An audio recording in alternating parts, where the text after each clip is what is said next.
کہ اس فرشتے جس کے پاس نرسنگا تھا کوئی کہہ رہا ہے کہ بڑے دریا یعنی فرات کے پاس جو 4 فرشتے بندھے ہوئے ہیں انہیں کھول دے۔ اب اس قربان گاہ کے بارے میں اب اس سے آگے جو پروناؤنسمنٹ ہے ایکچولی جو بیان یا اعلان کیا جا رہا ہے وہ پھر ججمنٹ کی طرف ہی لے کر جا رہا ہے۔ تو سر مجھے بتائیں کہ پہلے سے وہاں پہ 4 فرشتے موجود تھے؟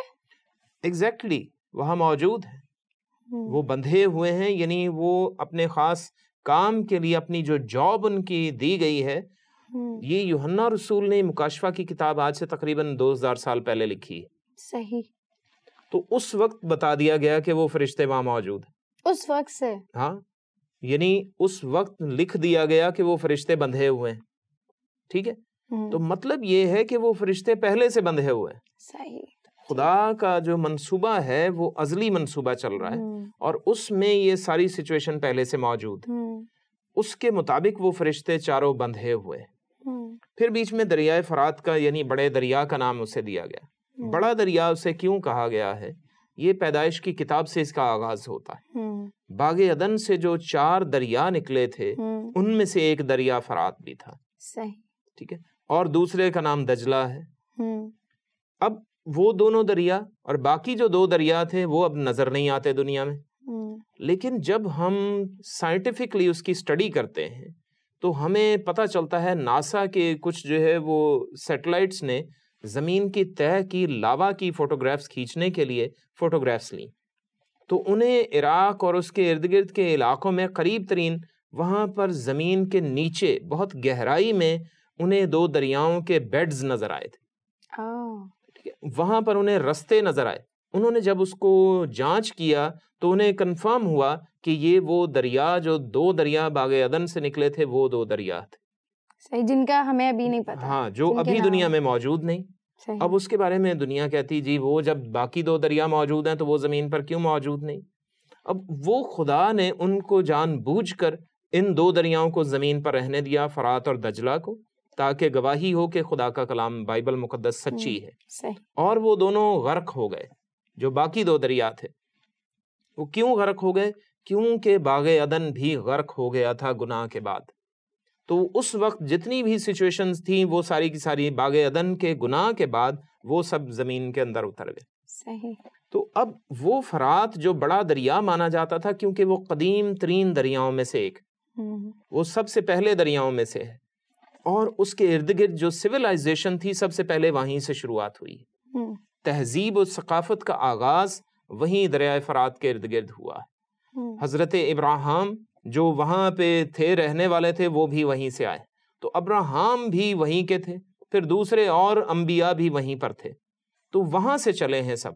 تو اس وجہ سے دریائے فرات کی بات کی گئی، یعنی جو نبیوں کی سرزمین تھی، جو اچھی نبوتوں کی سرزمین تھی، جو خدا کے لوگوں کی سرزمین تھی، جو خدا کا کلام لے کر آنے والوں کا علاقہ تھا، وہاں پر اب کیا کیا گیا کہ وہاں پر گھڑی، دن، مہینے اور برس کے لیے 3 آدمیوں کے مار ڈالنے کو تیار کیے گئے فرشتے موجود۔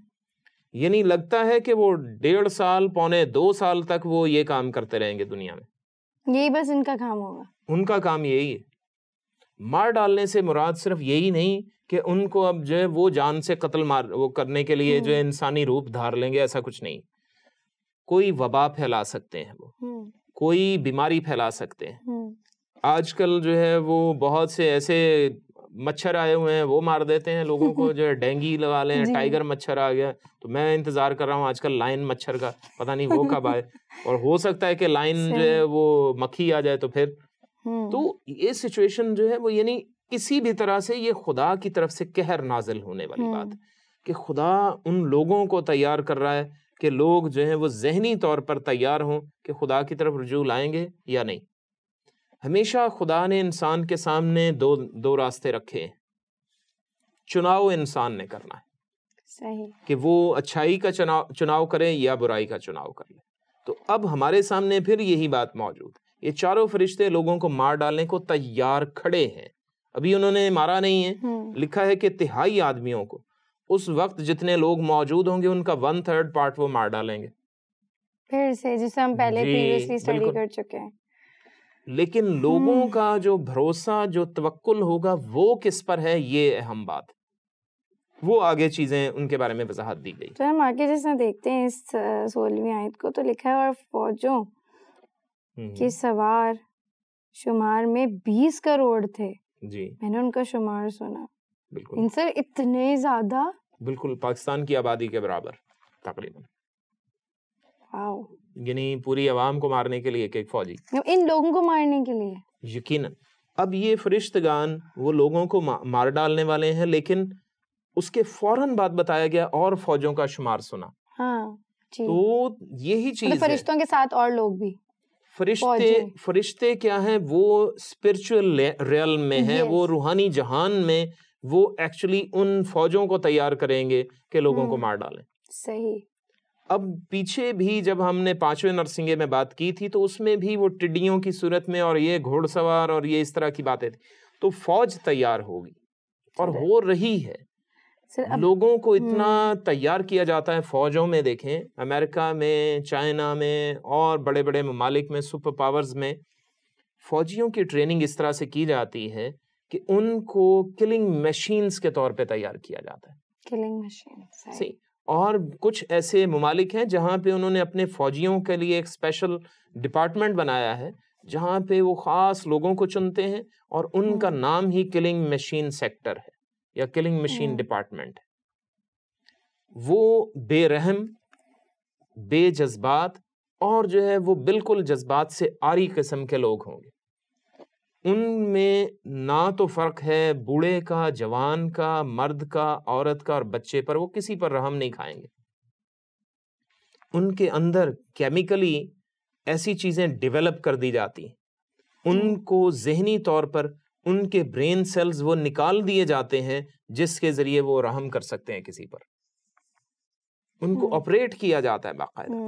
ان کے اندر آپریشن کر کے ایسے کمپیوٹر چپس نصب کی جاتی ہیں کہ وہ صرف اسی طرح سے پروگرام ہو جائیں جیسے وہ ان کی کنٹرول میں آ جائیں. ایگزیکٹلی. تو وہ ان کے کنٹرول میں، ان کے قبضہ میں ہوں گے کہ جو کچھ ان کو آرڈر پیچھے سے دیا جا رہا ہے وہ پروگرامنگ میں ہے اور وہ صرف اسی کے مطابق وہ چلتے پھرتے کیا ہوں گے، روبوٹ ہوں گے. وہ اس طرح کی سچویشن ہوں گے انسان، لیکن وہ ایسی مشینز بن چکے ہیں جو انسانی روپ میں. صحیح. ٹھیک ہے. تو اس طرح سے اب ان کا شمار بتا دیا گیا ہے، وہ 20 کروڑ ہے. زیادہ سر. بالکل. اور میں نے تو کسی ملک کی جو ہے فوج کی تعداد آج کل پڑھی ہے، وہ واقعی 20 کروڑ بھی ہے. 20 کروڑ جی. اس کا مطلب ہے وہ اس وقت کے لیے تیار تو نہیں ہو رہے. ممکن ہے، کہہ سکتے ہیں. اب جو ہے وہ ایسا یعنی سچویشن آنے والی ہے کہ دنیا کو جو ہے وہ ہر گھر کے باہر ایک فوجی کھڑا ہو سکتا ہے. اگر باہر نکلیں گے بغیر ان کی اجازت کے تو گولی مار دیں گے. صحیح. تو یہ سچویشنز ہیں. اس طرح سے وہ لوگوں کو ان کے مرضی کے مطابق زندگی نہیں گزارنے دیں گے. لوگوں کو زندگی گزارنی ہے ان کے مطابق، ان فوجوں کے مطابق، ان کی زندگیوں کے مطابق وہ کس طرح سے زندگی بسر کرتے ہیں، تاکہ لوگ کیا کریں، وہ ان کی مرضی کے مطابق چلیں.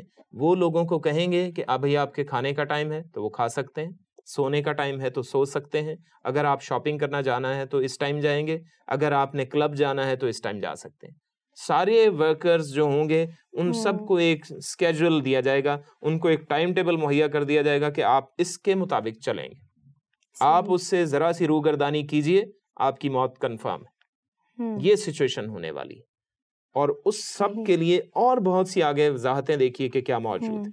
سر ہم جب ان کے بارے میں اسٹڈی کرتے ہیں تو سر ان کا فزیکل اپیرنس جس کے بارے میں بتایا گیا ہے جی جی کہ جیسے، اور مجھے اس رویا میں گھوڑے اور ان کے ایسے سوار دکھائی دیے جیسے، یا اگر ہم دیکھیں تو سر یہ ان کو پھر بختر پہنایا گیا جیسے ہم 5ویں نرسنگے میں دیکھتے ہیں، لیکن یہ جو بختر ہے وہ آگ ہے اس میں. بالکل. اور اگر دیکھیں اور سنبل اور گندک کیسے تھے، اور ان گھوڑوں کے سر ببر کیسے تھے، اور ان کے منہ سے آگ اور دھواں اور گندک نکلتی تھی.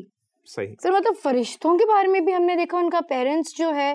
اب سر میرے ذہن میں نا اس کو اسٹڈی کرتے ہوئے ایک بات آ رہی تھی، وہ یہ تھا کہ پرانے وقتوں میں یا ہم ایکشنز جس طرح ہم ڈراماز یا کچھ دیکھتے ہیں تو اس میں بتایا جاتا ہے کہ پرانے وقتوں میں کہ انسانی چہرہ اور بدن جو ہے وہ بالکل ہی اینیمل جیسا ہے, جانوروں جیسا. تو مطلب سر پرانے وقتوں میں یہ اب ذہن میں آیا ہے کہ ایک فرکشن میرے مائنڈ میں بن گیا کہ اچھا یہ تو گاڈیسز ٹائپ تو نہیں ہے, تو یہ یہاں پر بھی ایسا ہے. لیکن سر میرے لیے یہ تھوڑی سی عجیب بات تھی, کیونکہ اگر میں اپنے آپ کو اس زمانے میں رکھوں, خدا نہ کرے, لیکن اگر میں اپنے آپ کو اس وقت سوچوں تو سر میں تو جیتے جی انسان تو ویسے ہی مر جاتا ہے. جی وہ بالکل. یہ دیکھیے کہ یہ ایکچولی سچویشن جن کے بختر آگ اور سنبل اور گندھک کے سے تھے, یعنی ایسے سوار دکھائی دیے.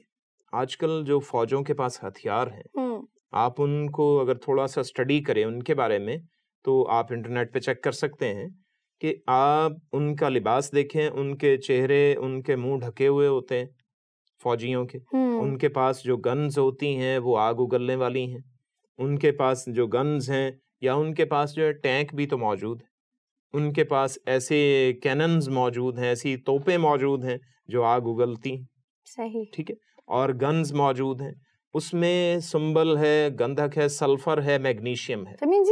یہ اس سے جسے ہم پرانے جب پچھلے نرسنگوں کے بارے میں سیکھ رہے ہیں, تو سر یہ اس سے زیادہ تباہی ہونے کو ہے. بالکل, یہ تو بہت زیادہ ہے. بختر سے مراد یہ ہے ان کی اپنی سیکیورٹی. صحیح, وہ اپنی سیفٹی ہے. تو سر ایک سوال پیدا ہو رہا ہے کہ اگر وہ اپنی سیفٹی رکھ رہے ہیں تو سر انسان تو ان پہ اٹیک نہیں کر پائیں گے جب اس وقت. یقیناً جو ہے وہ انسان اٹیک نہیں کر پائیں گے, لیکن انسان جو ہے وہ آخر کب تک یہ بات برداشت کریں گے کہ کوئی ان پر حکمران بنا رہے. تو لوگ بغاوت پر بھی اتریں. تو کیا یہ جنگی سچویشن ہے. آپ جو ہے وہ اس میں 5ویں نرسنگے میں دیکھیں تو وہاں پر بھی جنگی سچویشن ہے. ایسے گھوڑ سواروں کی مانند ہیں جو لڑائی کے لیے تیار ہیں, یہاں پر بھی ایسے ہیں جو جنگ کے لیے تیار. تو یہ ساری سچویشن جنگی سچویشن ہے. قوم پر چڑھائی کرے گی, سلطنت سے لڑائی کرے گی. یہ یسوع مسیح نے متی 24ویں باب میں یہ نبوت کی تھی. یہ وہ اینڈ ٹائمز کے بارے میں, یہ وہی سچویشن ہے. یہاں پر وہ ان کی فگریٹو کنڈیشن بتائی گئی ہے.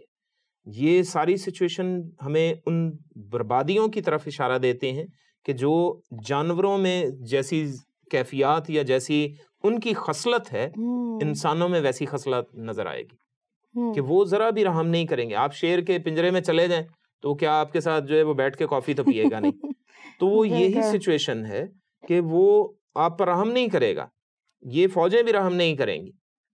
ان گھوڑوں دوڑتے ہوئے, جنگ میں دوڑتے ہوئے گھوڑے کے سامنے آپ کھڑے ہو جائیں تو وہ رک نہیں جائے گا یا بریکیں نہیں لگائے گا کہ آپ جو ہے وہ اس کے اچھے دوست ہیں.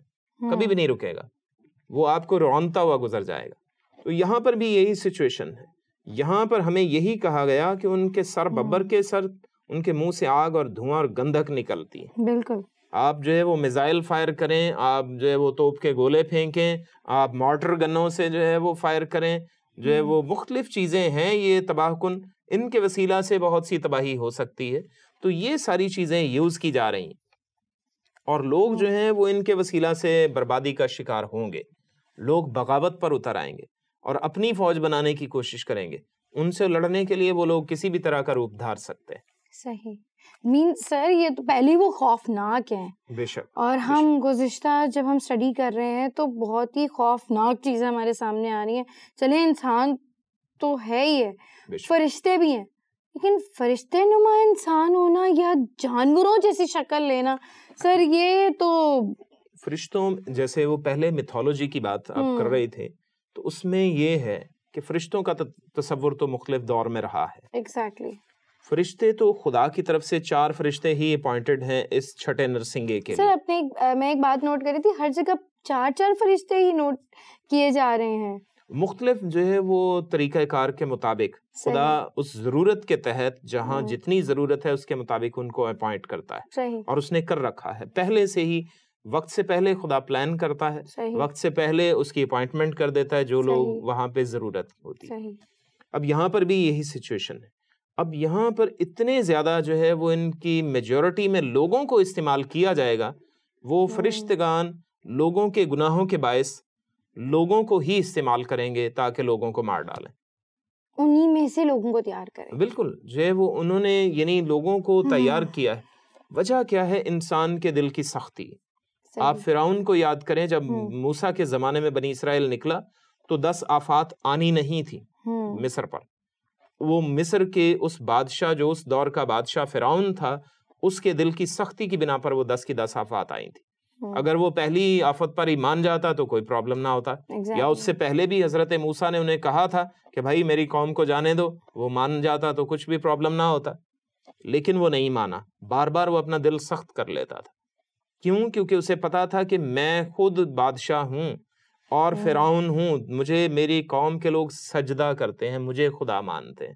تو یہ کہہ رہا ہے کہ میری قوم کو جانے دے تاکہ وہ اپنے خدا کو سجدہ کریں. تو وہ خود اپنے آپ کو خدا سمجھتا تھا, اس وجہ سے اس کا دل سخت ہوتا تھا, اور وہ خدا کے برابر بننے کی کوشش کرتا ہے, وہ دل سخت کر لیتا ہے. پھر خدا کو ایک نئی آفت نازل کرنی پڑتی تاکہ وہ سمجھ سکے خدا نہیں چاہتا کسی کی ہلاکت ہو, خدا چاہتا ہے کہ سب کی نوبت توبہ تک پہنچے, لیکن لوگ وہ نہیں چاہتے کہ ان کی نوبت توبہ تک پہنچے. لوگ چاہتے ہیں کہ وہ آرام و سکون سے گناہ بھی کرتے رہیں, عیش و عشرت کی زندگی بھی بسر کریں, اور آخر میں جا کر خدا کے پاس بھی وہ عیش و عشرت کی زندگی بسر کریں. لوگوں نے جنت کا تصور یا فردوس کا تصور بھی ایسا ہی بنا رکھا ہے جیسے زمین پہ عیش و عشرت کرنی ہے ویسے ہی جا کے آسمان پر بھی کریں گے. تو ایسا نہیں ہو سکتا. آپ خدا کو جو ہے وہ اپنے جیسا مت تصور کیجیے. خدا انسان نہیں ہے, خدا رائچیس ہے, راست ہے, نیک ہے, اس جیسا کوئی نیک ہو ہی نہیں سکتا. وہ کبھی برداشت نہیں کر سکتا کہ جس چیز کو اس نے زمین پر منع کر رکھا ہے وہ آسمان پر بھی آپ جا کر وہی کریں, اور وہ خود آپ کے حضور ایسے رکھ دے, وہ آپ کے لیے ایسے ہی طریقہ کار وضع کر دے. ممکن نہیں, خدا نہیں کرے گا. خدا اس کی عدالت کرنے کے لیے ہمیں کہہ رہا ہے, اس کی وہ عدالت کرے گا. اور یہاں پر یہ چھٹے نرسنگے میں ابھی تو ہم اس کے پہلے ہی پورشن پر پہنچے ہیں, اس کے اینڈ میں آئے نہیں تو, لیکن وہاں پر سچویشن اینڈ میں دیکھیے کہ لوگوں نے اپنے ہاتھ کے کاموں سے توبہ نہ کی. بالکل سر, لوگوں نے اپنی حرام کاری سے توبہ نہ کی, اپنی چوری سے توبہ نہ کی, اپنی بت پرستی سے توبہ نہ کی, لوگوں کو گمراہ کرنے سے توبہ نہ کی, لوگوں کو بے دینی کی طرف مائل کرنے سے توبہ نہ کی, لوگوں نے دھوکہ دہی سے توبہ نہ کی, غلط پیمانے بنانے سے توبہ نہ کی, لوگوں نے اونچا نیچا ماپنے سے توبہ نہ کی, لوگوں نے کسی بھی برے کام سے توبہ نہ کی. سر مطلب اتنا سب کچھ ہونے کے بعد بھی اتنے عجیب قسم کے اگر میں سچویشنز تو ہیں ہی ہیں, اور جو لوگ ان کے سامنے آتے ہیں پھر بھی لوگ توبہ نہیں کرتے. کیونکہ سر جب میں اس کو اسٹڈی کر رہی ہوں اور میں دیکھ رہی ہوں کہ سر ان کے منہ سے آگ نکل رہی ہے, ان کی دمیں ہیں, دم بھی سانپ جیسی ہیں, ویسے سانپ کو دیکھ لیتے ہیں تو ہم ڈر جاتے ہیں, اور شیر ببر جیسے تو وہ ہیں. مطلب اتنا سب کچھ ہونے کے بعد بھی انسان سوچتے کوئی بات نہیں, ابھی ہم پھر بھی ہم توبہ نہیں کریں گے. مینز جو اپنی حرام کاریاں, جادوگری, چوری, ڈاکے سب کچھ ہے وہ اسے کنٹینیو رکھیں گے. مطلب انسان کس طرف جا رہا ہے؟ انسان خود جہنم کی طرف جا رہا ہے. انسان کا دل انسان کے بس میں ہے, انسان اپنی مرضی کا خود مالک ہے. ہم ولنگلی یا تو جہنم میں جائیں گے, ہم ولنگلی یا تو فردوس میں جائیں گے, پیراڈائز. ہماری اپنی مرضی پر منحصر ہے کہ ہم خدا کی بات مانیں یا اسے رد کر دیں. یہ مین چیز ہے یہاں پر. یہ سارے مسائل ہمیں, میں یہ کہتا ہوں کہ کسی بھی طرح کے آپ پروجیکٹس بنا لیجئے, آپ اپنے آپ کو ٹھیک نہیں کر سکتے. سر مینز ہم موروں میں دیکھا, ہم نے نرسنگوں میں دیکھا, اب آ کے مطلب ایک حیرانگی کی بات ہے, اتنی تباہی سے گزرنے کے بعد بھی انسان یہ سوچ نہیں رہا کہ میں اس تباہی میں ہوں اور مجھے اپنے آپ کو بدل دینا چاہیے, پھر بھی انسان بدل ہی نہیں رہا. یقیناً میں نے تو پہلے آپ سے کہا کہ دیکھیے, ہم اگر کسی پاس بیٹھے ہوئے شخص سے, اگر دوست سے بھی بات کریں تو اس کو اگر کلام کی سچائی بتائیں تو وہ اس کو ماننے کو جلدی تیار نہیں ہوتا. وہ الٹا آپ پر ناراض ہو سکتا ہے, اور آپ کے حلقہ احباب, آپ کے سٹاف ورکرز یا اس